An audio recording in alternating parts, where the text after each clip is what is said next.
Hello! Naisip niyo na ba kung ano nga ba talaga yung mga opisyal na kinikilalang kapansanan dito sa Pilipinas? Kasi 'di ba, para makabuo tayo ng isang lipunang mas nakakaintindi at mas nakakakalinga, kailangan muna nating alamin yung mga batayan. So sa pagtatalakay natin na yon, yan mismo ang sisilipin natin. Tara, umpisa na natin. So, ito yung mga dadaanan natin. Mula sa kung ano ba ang definisyon ng kapansanan sa pagkakaiba ng nakikita at hindi nakikita hanggang sa mga specific na kategorya. Tapos sa dulo, pag-usapan natin kung paano tayo makakatulong. Okay? Game? Okay, Section 1. Para sa simula, para lahat tayo on the same page, sagutin muna natin yung pinakapundasyon ng lahat. Ito nga, ano ba talaga ang ibig sabihin ng salitang disability o kapansanan? Madalas kasi nating gamitin, pero alam ba natin yung official definition niya? Ayan, base sa ating Magna Carta for Persons with Disabilities, ang kapansanan daw ay isang physical or mental impairment na substantially limits o lubos na naglilimita sa isa o higit pang major life activities. You know, yung susi dito ay yung salitang lubos na naglilimita. Hindi lang ito yung medyo nahihirapan. Ito yung punto na dahil sa kondisyon, apektado na talaga yung kakayahan mong gawin ang mga pang-araw-araw na bagay tulad ng pag-aalaga sa sarili, pagtatrabaho o pakikisalamuha. Okay, at dito papasok yung isang napakahalagang konsepto na dapat nating tandaan. Kasi, hindi lahat ng kapansanan ay kitang-kita. Ito yung tinatawag na apparent versus non-apparent. Yung apparent, yun yung mga kapansanan na madaling mapansin. Halimbawa, isang taong gumagamit ng wheelchair o tungkod. Pero mayroon ding mga non-apparent disabilities. Ito yung mga kondisyon na hindi mo makikita sa panlabas na anyo. Isipin mo, isang tao na may malalang chronic pain o kaya isang taong may mental health condition tulad ng matinding anxiety. Hindi man natin nakikita pero yung limitasyon na dulot nito sa buhay nila ay totoo at kasing bigat din. Kaya mahalagang tandaan to. Alright, so ngayon, isa-isahin na natin yung mga opisyal na kategorya. Umpisa natin sa mga physical at sensory disabilities. Ito yung mga may kinalaman sa ating katawan at sa ating mga pandama. Okay, unahin natin ang visual disability. Ito, kailangan nating linawin ha. Hindi ito yung simpleng malabo lang ang mata at kailangan ng salamin. Ang tinutukoy dito ay yung impairment sa paningin na kahit na may salamin ka na o nagamot na, malala pa rin. In fact, may sukat yan. Kung yung mas malinaw mong mata ay may visual acuity na mas malabo sa 6/18, yan ay kinikilala ng isang kapansanan. Next, hearing disability. Tingnan nyo tong table na to. Pinapakita rito na ang hirap sa pandinig ay hindi lang black and white, na bingi o hindi bingi. May mga level yan. Tingnan nyo yung mild. Sa tahimik, okay lang. Pero sa maingay na lugar, hirap na siyang makarinig. Isipin mo yung epekto niyan sa pakikipag-usap sa isang kainan o party. So kahit mild pa lang, meron na agad itong epekto sa social participation ng isang tao. At habang lumalala, syempre mas nagiging malaki ang amon. Pagdating naman sa physical disability, napakalawak ang sakop nito. Ito yung mga kondisyon na nakakaapekto sa paggalaw, lakas o tibay ng katawan. Pwedeng orthopedic yan tulad ng pagkawala ng isang parte ng katawan o neuromuscular. Pero tandaan, kasama rin dito yung mga non-apparent conditions tulad ng malubhang sakit sa puso o baga na naglilimita sa kakayahan ng isang tao na gumawa ng mga pisikal na gawain. Meron din tayong speech, language, and communication disability.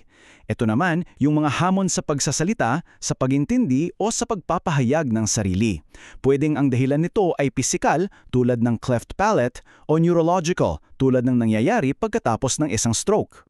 At para ma-diagnose ng tama itong mga napag-usapan natin, may mga specific na doktor para sa bawat isa.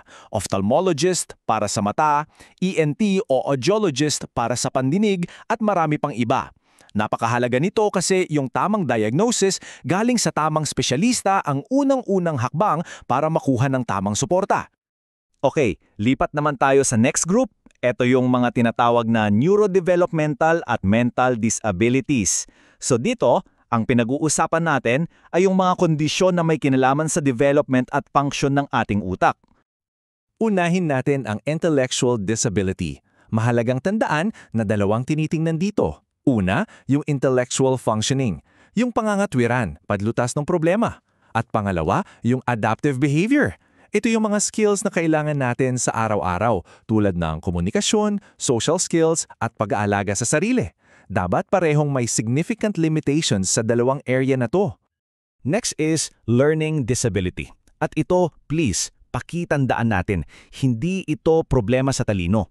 Okay? Ang isang taong may learning disability ay maaaring sobrang talino. Ang problema ay nasa paraan ng pag-process ng utak niya ng certain information. Kaya pwedeng hirap siya sa pagbasa, pagsulat o sa math, pero magaling sa ibang bagay. It's about processing, not intelligence. Pagdating naman sa mental disability, ito yung mga kapansanan na dulot ng isang mental health condition.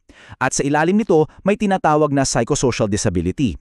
Para mas malinaw, yung psychosocial disability ay hindi yung diagnosis mismo, kundi yung mga epekto ng social barriers tulad ng stigma at diskriminasyon sa isang taong may mental health condition na nagiging hadlang sa kanyang pakikilahok sa lipunan.